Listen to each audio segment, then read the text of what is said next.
นำของเจ้าหน้าที่แขนงเลี้ยงสัตว์และการประมงแขวงสารวันให้ฮู้ว่าในวันที่23เมษายนที่ผ่านมาปรากฏการณ์ปลาตายเป็นจำนวนหนึ่งในแม่น้ำเซโดนได้กลายเป็นข่าวฮ้อนในสังคมออนไลน์และก่อให้ประชาชนเกิดความกังวลต่อคุณภาพแหล่งน้ำและความปลอดภัยด้านสิ่งแวดล้อมต่อกับกระแสข่าวดังกล่าวแขนงเลี้ยงสัตว์และการประมงแขวงสารวันได้ออกมาชี้แจงอย่างเป็นทางการพร้อมทางลงกวดการสภาพภาคสนามเพื่อซอกหาสาเหตุอย่างละเอียดและประเมินสภาพการอย่างหอบด้านท่านเพชรนิกรสินทศักดิ์หัวหน้าแขนงเลี้ยงสัตว์และการประมงแผนกเกษตรกรรมและสิ่งแวดล้อมแขวงสารวันได้ให้สัมภาษณ์ต่อสื่อมวลชนแขวงในวันที่28เมษายน2026ว่าภายหลังจากการหับทราบข้อมูลทางแขนงการได้ลงกวดกาตัวจริงในพื้นที่เกิดเหตุ2เมืองคือเมืองสารวันวังสงวนบ้านทาเมืองเซและบ้านพลแพงและเมืองคงเซโดนวังสงวนบ้านคงใหญ่บ้านแก้งตะวังบ้านดอนเมืองและบ้านทาหลวงเพื่อเก็บกำข้อมูลทางวิชาการผลการกวดกาพบว่าค่าความเป็นกรดด่าง pH ของน้ำอยู่ในระดับ 7 8 ต่อ 8 และ 0.6 ซึ่งเป็นค่ามาตรฐานที่สัตว์น้ำสามารถดำรงชีวิตได้พร้อมนั้นปริมาณออกซิเจนละลาย DO อยู่ในส่วง 6.8 หา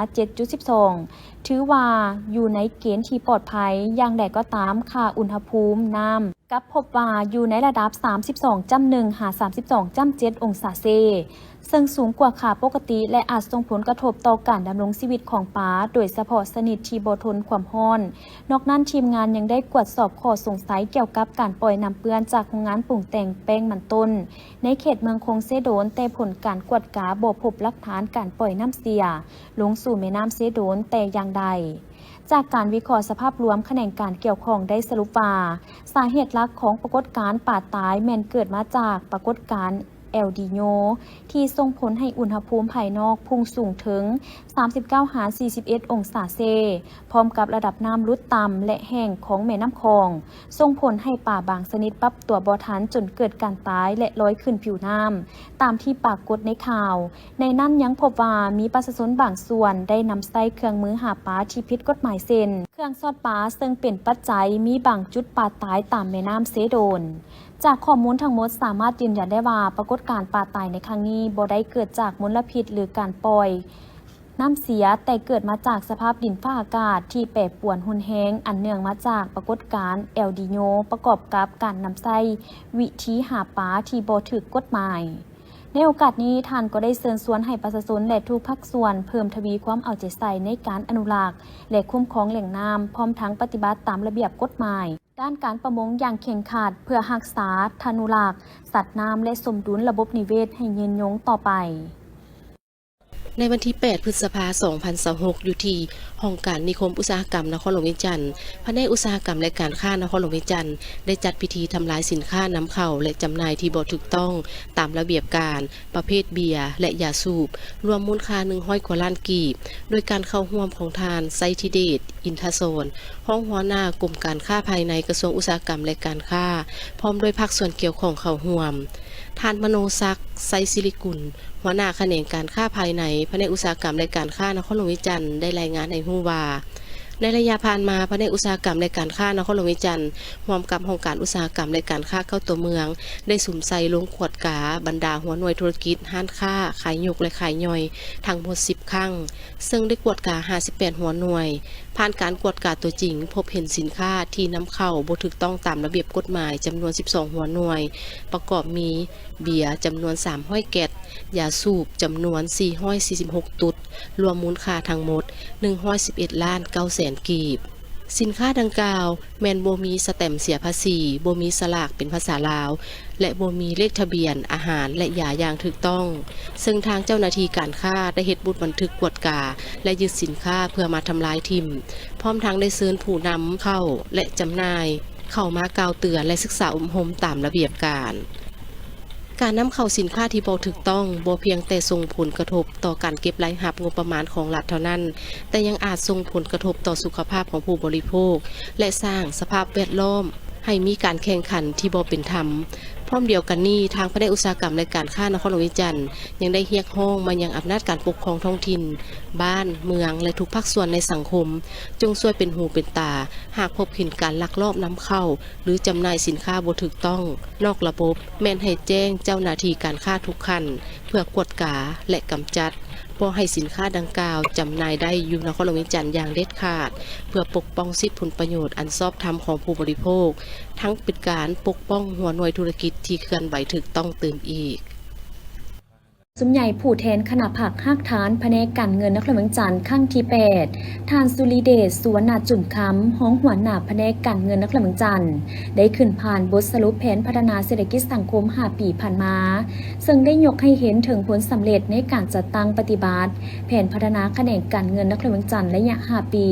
ซึ่งการพัฒนาแขนงการเงินเป็นการจัดตั้งพันขยายมติกล่องประชุมใหญ่ข้างที่11ของภาคมติกล่องประชุมใหญ่ข้างที่7ขององค์คณะผักนครหลวงเวียงจันทร์มติของกรมการเมืองศูนย์กลางภาคฉบับเลขที่107ทับกมสพว่าด้วยการพัฒนานครหลวงเวียงจันทร์ในระยะใหม่และแผนพัฒนาแขนงการเงินแห่งรัฐระยะ5 ปี 2021-2025 กระทรวงการเงินติดพันกับการจัดตั้งพันขยายวาระแห่งชาติว่าด้วยการแก้ไขความยุ่งยากทางด้านเศรษฐกิจการเงินในนั้นได้มีการปรับปรุงปฏิรูปและหันเป็นทันสมัยระบบการคุ้มครองรายรับรายจ่ายการคุ้มครองและพัฒนาการจัดตั้งบุคลากรซึ่งได้เฮ็ดให้แขนงการเงินมีความโปร่งใสแก้ไขปรากฏการณ์ย่อท่อและขุดค้นแหล่งรายรับที่ยังบ่มซ้อนให้เพิ่มขึ้นโดยรวมแล้วด้านรายรับมีจังหวะเพิ่มขึ้นแต่ละปีเทียบใส่5 ปีผ่านมารายรับเพิ่มขึ้น98ส่วนห้อยและสามารถปฏิบัติรวมทั้งหมด 32,000 กว่าตื้อกีบเท่ากับ117ส่วนห้อยของแผนการในนี้รายรับภาษีศูนย์กลางปฏิบัติได้ 2,000 กว่าตื้อกีบเท่ากับ109ส่วนห้อยของแผนการรายรับสวยสหกรณ์นครหลวงจันทร์ปฏิบัติได้ 10,000 กว่าตื้อกีบเท่ากับ138ส่วนห้อยของแผนการ5 ปีพ้นเด่นแม้สามารถปฏิบัติรายรับงบประมาณลื่นแผนการทั้งหมดเกือบ 3,000 ตื้อกีบด้านรายจ่ายได้ประกอบส่วนเข้าในการพัฒนาเศรษฐกิจสังคมถ้าเทียบใส่5 ปีผ่านมา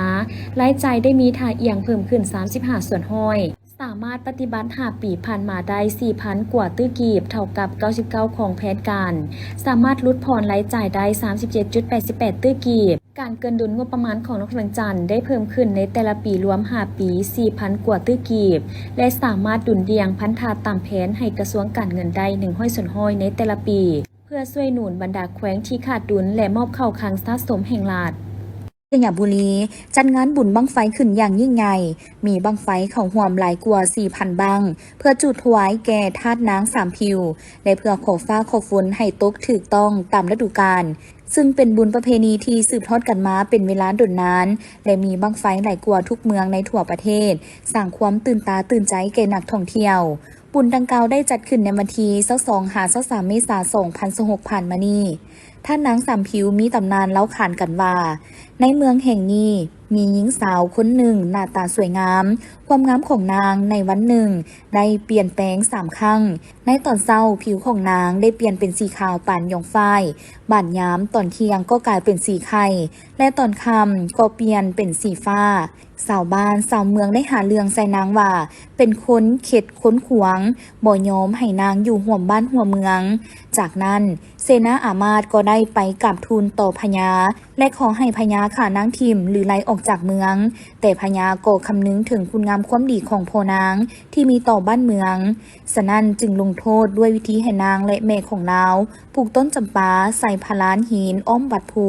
ถ้าหากว่าต้นจำปาบ่ใหญ่บ่มีดอกแม่นบ่ให้2 แม่ลูกอยู่เมืองนี้อีกหรือบ่ก็ขาทิม2 แม่ลูกก็ได้เฮ็ดตามคำสั่งของพญาโดยได้นำเอาต้นดอกจำปาไปปลูกเรียบตามวัดต้นใดก็เขียวงามเป็นดอกบานทรงกลิ่นหอมไปทั่ววัดภูเมื่อเป็นดังนั้นพญาก็พอพทัยแต่ชาวบ้านและเจ้าขุนมุนนายก็ยังอิสาบังเบียดและเกลียดชังทั้ง2 แม่ลูกในเวลาต่อมาแม่ของนางก็ได้เสียชีวิตนางจึงได้อยู่คนเดียวท่ามกลางคำป้อยด่าทุกมื้อทุกวันมื้อหนึ่งนางจึงได้ตัดสินใจหนีออกจากเมืองโดยบ่มีจุดหมายปลายทางต่อมานางได้มั่นหมายกับลูกชายพญาเมืองธรรมและได้พร้อมกันเดินทางกลับมาเมืองแต่บ่ทันฮอดย้อนวันคำก่อน ดังนั้นก็เลยพักนอนอยู่บ้านปางคาแต่อยู่บ้านนี้เพิ่นบ่ให้หลักอยู่สู่นอนน้ำกันก่อนการแต่งดองถ้าหากบ่เคารพประเพณีนี้ก็จะมีอันเป็นไปแต่ครูบ่าวสาวบ่สนใจต่อคำเตือนดังกล่าวสุดท้ายห่างกายก็ติดกันเมื่อเป็นแนวนั้นชาวบ้านก็ได้เป่าประกาศไปถึงบ้านต่างๆและได้ฮอดหูพญาเมืองธรรมเมื่อฮู้ข่าวแล้วพญาก็ได้มาเบิ่งและได้ซอกหาวิธีเอาออกส่วนผู้ชายบ่มีอันตรายหยังแต่แม่หญิงก็คือนางสามผิวได้เสียชีวิตก่อนจะขาดใจตายนางได้สั่งว่าให้เอาศพไปไว้ในดงใหญ่เหนือหนองเถาก้องสื่อใสอยู่ใต้ทุ่งใหญ่การหามศพใส่เวลาหลายมือหลังจากฮอดเมืองหลงบนที่นางได้สั่งไว้ก่อนตายชาวบ้านเมืองหลงก็ได้จัดพิธีฝังศพของนางแล้วก่อธาตุกวมศพนางเอาไว้จนกลายเป็นธาตุนางสามผิวจนเท่าทุกวันนี้สันนั้นในทุกๆปีหลังจากบุญตรุษสงกรานต์ปีใหม่ลาวสิ้นสุดลง7 วันชาวเมืองจึงเฮ็ดบุญจุดบั้งไฟเพื่อถวายแก่นางสามผิวและได้กลายเป็นฮิตของประเพณีของชาวเมืองทงมีไซที่ได้สืบทอดกันมาจนถึงปัจจุบันนี้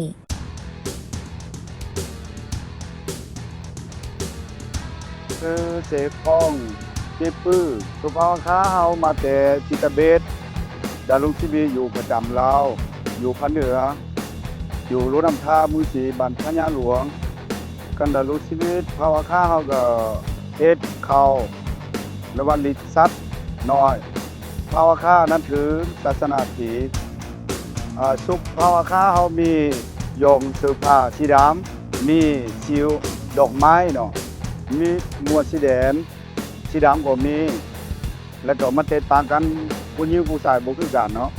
อันนี้สุขผู้ชายโยกหัวสีแดงแล้วก็มีดอกไม้สุขผู้หญิงนี่มีเงินหมาเงินเลี้ยงโยงมันหลายกว่าผู้ชายเนาะเฉพาะผู้ชายนี่ครับเงินเลี้ยงเนาะเงินเลี้ยงโยงแบบนี้แล้วก็ผู้หญิงก็เลี้ยงตาแอวการนี้โคประเพณีเฮาก็ลิมิตาอยู่เฮือนเฉพาะปีนึงมี12เขตโคประเพณีมีค่านี่เวลาเฮาเฮ็ดบุกเฮ็ดงานบ่หรือว่าเฮ็ดบุกไข่แดนเฮ็ดบุกโอซาแล้วก็เฮ็ดบุกข้าวฮักซักข้าวหายเฮ็ดบุกปีไม้แล้วก็เฮาอยู่ในเฮือนเนาะอยู่ในเฮือนโดยเฉพาะเฮาเฮ็ดไว้เฉพาะเฮาตั้งเฮ็ดแล้วก็ลิมิตานี่ได้การกายแล้วก็ได้ตามข้าวปลาสิกะลาเฮานี่มีแต่ว่าสุภาพบ่คือกันแล้วก็ภาวะบ่คือกันเนาะแล้วก็เฮ็ดของประเพณีก็บ่คือกันอาหารการกินนี่เฮาตุงกระเตียดตุ่มป้องกันไก่น้อยหรือว่าตุ่มหมูน้อยเนาะสุภาพค้าเฮาก็มีคาล่ามและบานไม้เขาบอกเวลาเฮาติดกีนี่บ่มีบ่ดนตรีโดยเฉพาะเนาะแล้วก็ตำบ้านยิงทรายเรื่องครับภาวะก็มันแตกต่างกันแต่ว่าคือไป2 โซนเนาะแล้วก็คือได้ลงได้แล้วก็มีเพิ่นหน่อยอันทางหลังแล้วก็นี่ลองเข้าเฮาก็พูดใจว่ามีเสื้อฟ้าแล้วก็จิตใจเป็นเผาอาคาเรื่องของบ่คือกันเนาะเรื่องก็ต้องเผาอาคาแล้วก็เฮ็ดของประเพณีผู้ซ่าเฮ็ดคนอยู่บ้านนี่ก็เป็นเอกลักษณ์ของเผาอาคาเฮาพวกเฮาก็สะท้อนให้ลูกหลานวันลูกเนาะนับถือท่านเรื่องฟ้าหรือว่าเฮ็ดของประเพณีเฮาก็สะท้อนให้ลูกหลานวันลูกดีน้อยจะพบอุปยมสุขอนเนาะขอพระใจน้ำข้าพเจ้าก็พูดใจว่าดีใจโดยตัวเองหรือว่าสักพัดให้เอกประเพณีดีงามนุ่งเครื่องของเผ่าอาคานับถือเผ่าตัวเองขอบใจอีกทีนึงว่าภาษาอาคาเนาะหนึ่งมาอยู่เนาะอย่างนี้นั่งอันนี้นาทาบนั่นพเนื้อพอเมืองสีบันพญาหลวงนาสมยนาสิขอยิบุกูหนึ่งมาอย่างนี้ว่านานี่ล่ะพี่น้องงานการนี่ตัวจาเลี้ยอย่างนี้เนี่ยจะโทรเลี้ยวัดทองปู